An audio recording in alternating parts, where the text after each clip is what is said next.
Senador Rubem Figueiró, senador Cristóvão, venho à tribuna e falo de 3 temas. Primeiro, não poderia ser diferente, eu inicio falando sobre o dia de hoje. Hoje é o Dia Mundial da Saúde. E sempre digo que qualquer pesquisa que se faça nesse país, a população vai demonstrar 3 grandes preocupações. Saúde, independente da ordem. Saúde, educação e a violência. São as 3 grandes preocupações hoje no país. Naturalmente, a saúde e a educação estão ligadas. E eu diria que a própria violência faz parte quase de um derivado, principalmente da falta de um projeto que efetivamente garanta a educação para todos os brasileiros, como prega aqui o senador Cristóvão. A resposta à violência seria cada vez mais nós termos educação plena para todos, como alguém disse, os brasileirinhos e todos os brasileiros naturalmente, estamos falando aqui das nossas crianças, aos mais idosos. Por isso, não poderia deixar de falar de hoje sobre a saúde. Deixo aqui no plenário do nosso querido Senado que hoje eu aqui lembro o transcurso do Dia Mundial da Saúde, que se festeja em todo o mundo, ou se lembra, ou comemora, ou pelo menos se faz uma reflexão mais profunda sobre essa data. 7 de abril é uma homenagem à data da criação da Organização Mundial da Saúde. O Dia Mundial da Saúde, senhor presidente, é um marco importante, não apenas pela sua grandeza, pela sua magnitude, pelo dom de mobilizar milhões de pessoas ao redor do mundo em torno de uma causa tão fundamental, que é a causa da vida, da espécie humana. Porque sem saúde, nós, naturalmente e infelizmente, vamos viver de uma forma que não nos garante cada vez mais poder anunciar que a expectativa de vida aumentou. Na verdade, é um marco importante também pela capacidade que tem de nós refletirmos sobre a situação da saúde no Brasil e, claro, a nível mundial e muito particularmente aqui na nossa terrinha. É analisando os relatórios da OMS, da Organização Mundial da Saúde, relatório sempre lembrado nos eventos associados à data, que consolidamos em nossas mentes a percepção de como é gigantesca ainda a distância que nos separa, ricos e pobres, em todo o planeta, principalmente quando se trata, me permita, senador Cristóvão, de saúde e educação. Nos países de renda mais alta, senhoras e senhores, os 10 principais causas de óbito são, pela ordem, a doença cardíaca, a isquêmica, os acidentes vasculares cerebrais, o câncer de tranqueia, brônquios e pulmões.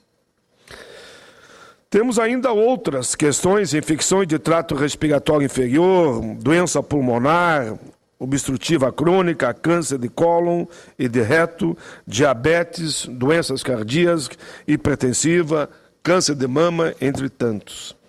Já nos países de renda mais baixa, por outro lado, as principais causas de óbito são, também em ordem decrescente, infecções de trato respiratório inferior, as diarreias, AIDS, doença cardíaca, a malária, acidentes vasculares cerebrais, tuberculose, prematuridade, o baixo peso ao nascer, asfixia e traumas no parto e infecções.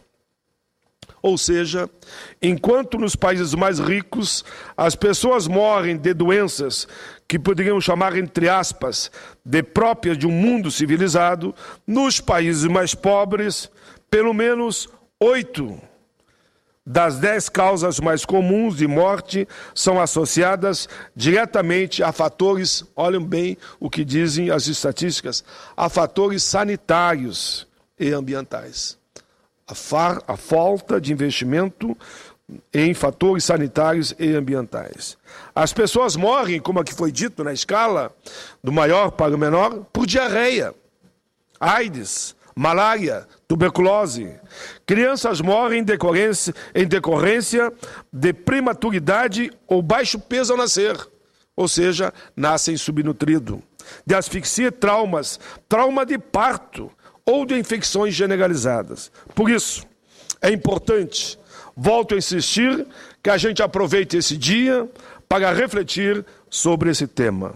Até porque em nosso país sempre prevaleceu, historicamente, esse mesmo cenário que distingue ricos e pobres e que coloca em campos bem definidos os mais amparados e os menos amparados pelo sistema de saúde.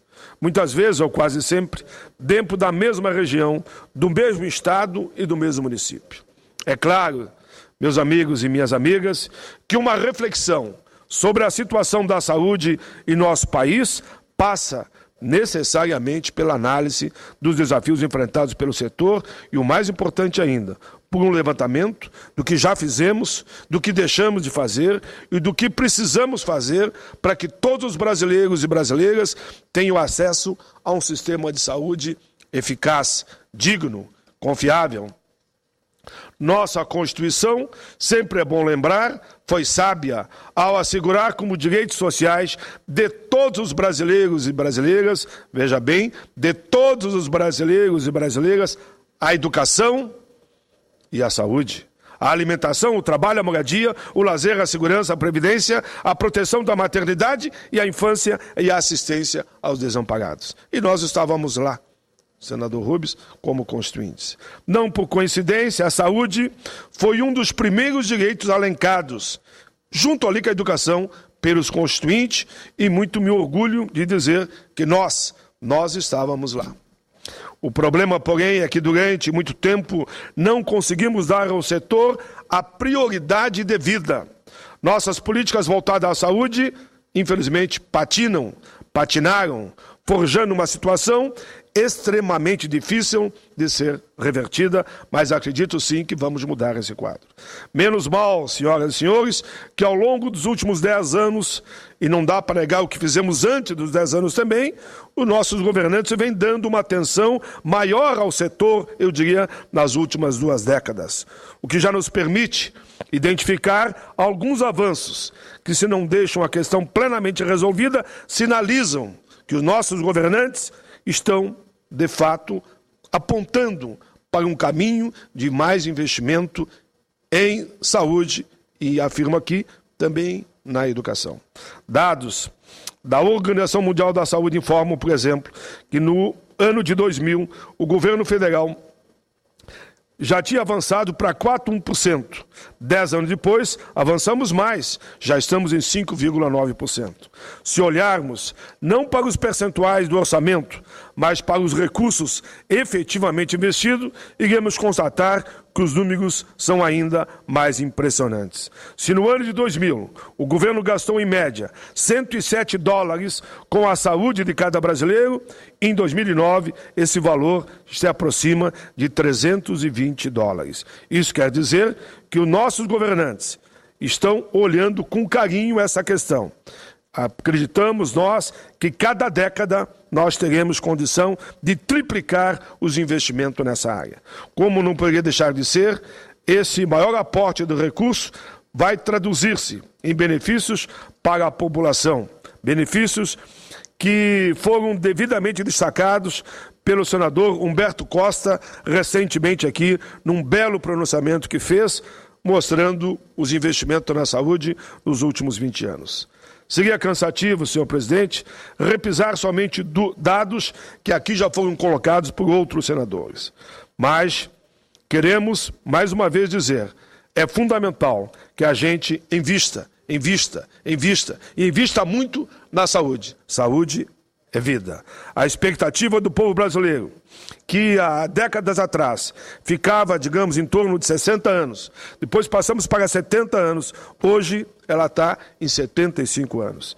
Se em 2003, senhoras e senhores, 4.488 municípios tinham equipes de programa de saúde da família, hoje Continuamos avançando e já chegamos a 5.280 municípios, faltando pouco para que essa questão a gente possa dizer que é universal. Enfim, creio ser inegável que avançamos. Avançamos bastante ao longo dessas últimas 2 décadas, mas que vamos avançar muito mais. Agora mesmo, nesse início de ano, vimos aumentar o número de casos de dengue no país, ainda que o número de mortes e de casos graves tenha diminuído em relação ao mesmo período do ano anterior. A seca, comentada por inúmeros senadores aqui durante essa semana, a seca volta a atingir cruelmente o Nordeste, situação que, entre outros transtornos, causa à população, naturalmente, problemas seríssimos na área da saúde, trazendo graves infecções do trato respiratório, aí pegando um dos problemas da seca. A enfermidade, como a malária e a doença de Chagas, continua a assombrar nossa gente em dimensões inaceitáveis. De qualquer forma, senhor presidente, senador Rubens Figueiredo, volto a manifestar minha convicção que, feitas as contas, estamos no rumo certo. Tomamos, por exemplo, o tema escolhido pela OMS para ser trabalhado neste ano no Dia Mundial da Saúde. A hipertensão, o cuidado com a hipertensão. Em fevereiro de 2011, o governo lança o programa Saúde Não Tem Preço, que disponibiliza gratuitamente nas farmácias e drogarias credenciadas medicamentos indicados para o tratamento de hipertensão gratuito. É uma medida destinada a beneficiar diretamente 33 milhões de brasileiros hipertensos. E se atua com muita eficácia no tratamento da doença, nosso governo também não pode e não deve se descuidar da prevenção. Em abril de 2011, o Ministério da Saúde assinou o termo de compromisso com a Associação Representativas dos Produtores de Alimentos Processados, visando a redução gradual na quantidade de sal presente em 16 categorias de alimento. Há uma recomendação generalizada que eu endosso. Inimigos da saúde, quase que número 1 na alimentação: açúcar e sal. Vejo por mim mesmo, senhor presidente, toda vez que vou ao médico, o médico pergunta: aí, pai, reduziu o sal, reduziu o açúcar? Digo, o açúcar eu praticamente eliminei. Fiquei no adoçante, mas tem que ser bem pouquinho também, né? Uma gotinha. Agora o sal, na hora de comer o churrasco não tem jeito. Já tentei de tudo, mas o churrasco gaúcho é com sal grosso e não sei o que eu faço. Aí eu estou no dilema, mas entre a vida e o sal eu vou ter que abrir mão desse tal de sal aí. Mas enfim, senhor presidente, é difícil. Eu sei que a moçada ali das cadeiras já comentou lá. Sem botar um sal grosso naquela picanha ou naquela costela, ainda eu sou mãe da costela. O programa Academia da Saúde, que estimula a criação de espaços adequados para a prática de atividades físicas e de lazer, é fundamental. Por isso eu vejo com alegria, quando passo por esse país, pelo meu Rio Grande, o número de academias na praça. Ali, amarelas e azul, ali, enfim, umas verdes, estão ali. As academias, e vejo a população fazendo o exercício básico ali. Por isso, senador Cristóvão, vou passar para a Vossa Excelência, o programa Academia da Saúde, que estimula a criação de espaços adequados com a prática de atividade física e de lazer, que tenho visto em milhares de praças, como parte da estratégia de governo na promoção da saúde, é mais do que positiva, que vai na prevenção de doenças crônicas, como diabetes e hipertensão. Enfim, cada problema, cada doença, nós temos que enfrentar trabalhando, buscando soluções. De modo que ainda temos, como disse, muitos motivos de preocupar, mas temos no caminho certo, desde que se invista cada vez mais na saúde. Finalizando esse registro, senhor presidente, quero apenas dizer que essas considerações que compartilho nesse momento, aqui da tribuna do Senado, vai na linha de dizer: fizemos muito, mas temos que fazer muito, muito mais para que efetivamente a gente possa dizer que o Brasil tem um sistema de saúde que atende a cerca de 200 milhões de brasileiros. Senador Cristóvão. Senador Paim, eu costumo dizer que nós temos aqui o papel todos de sermos um pouco professores. É o que o senhor está sendo hoje. Está ajudando a população brasileira a entender a necessidade de termos uma dieta que ajude a medicina. Ou, sendo mais otimista, que elimine a necessidade de medicina, a não ser em casos extremos. Mas, lamentavelmente, senador Figueiredo, esses discursos que nós fazemos aqui, que chegam em muitos, basta lembrar o papel que o programa Fantástico da Rede Globo e outros também, de outras televisões, Record, Band, tem exercido. Por exemplo, pedindo fumo, que é ainda mais grave do que, talvez, do que o Sai o Açúcar. E aqui é bom lembrar o papel que teve o ex-ministro Serra e a coragem que ele teve de enfrentar a indústria tabagista, como também enfrentou... Me pergunta, Gustavo, por isso que eu fiz questão de falar dos últimos 20 anos. Isso, exatamente. E aqui eu me confesso que eu lembrei de Serra. E você fez bem lembrar dele. Como também enfrentou a força das patentes, dos laboratórios que tinham patentes. Pois bem, as televisões têm prestado um bom serviço, mas, ao mesmo tempo que prestam esse serviço, prestam de serviço com a publicidade de alimentos, em geral, cheios de sal, porque a maneira de cativar o paladar é o sal. E o que mais me preocupa ainda é essa propaganda de alimentos salgados dirigido às crianças. Tem propaganda até de distribuição de brinquedos através da comida. Ou seja, incentiva-se um consumo não só desnecessário do ponto de vista nutricional, mas prejudicial do ponto de vista da saúde, em troca de receber uma boneca, um brinquedo. E principalmente doces, né? Doces também, muito doces. Vinculado ao brinquedo. Como antes havia álcools, bebidas de alto conteúdo de álcool, mas continuamos fazendo propaganda de cerveja. Eu não entendo como é que a gente pode fazer propaganda de cerveja, e já tive grandes discussões, porque apresentei um projeto proibindo isso, e a resistência, inclusive das empresas de televisão, foi muito forte, e dos produtores também, dizendo que não tem nada a ver cerveja com álcool. Mas esse espírito publicitário em torno a bebidas, a cerveja, veja como já evoluiu muito. Não tem mais propaganda de uísque, não tem mais propaganda de cigarro. Eu sou do tempo que tinha muita propaganda de cigarro na televisão, inclusive embutida em filmes, não é? No chamado merchandising que se fazia. Veja um grande avanço. Eu não me lembro de uma novela que tem alguém fumando na novela. Não me lembro. Foi um grande avanço isso, do ponto de vista de criar um imaginário contra esse veneno. Além disso, como diz aqui ao meu lado o senador Aloysio, na propaganda da cerveja, além do álcool, traz um machismo embutido, porque usa-se o apelo sexual, mulheres bonitas, para convencer as pessoas a beberem. Pois bem, nós precisamos enfrentar o problema da publicidade de alimentos, da mesma forma que enfrentamos de cigarro, que enfrentamos de bebidas de alta dose de álcool. No Chile, e aqui de vez em quando sai o exemplo do Chile, é muito interessante, o país tão pequeno, um senador apresentou um projeto que virou lei, que todo alimento vem com 3 sinais no rótulo: ou vermelho, ou amarelo, ou verde. O verde é dizer, em princípio não faz mal à saúde. O amarelo é, atenção, pode fazer mal a algumas doenças. E o vermelho é, cuidado, faz mal, em geral, até as pessoas saudáveis.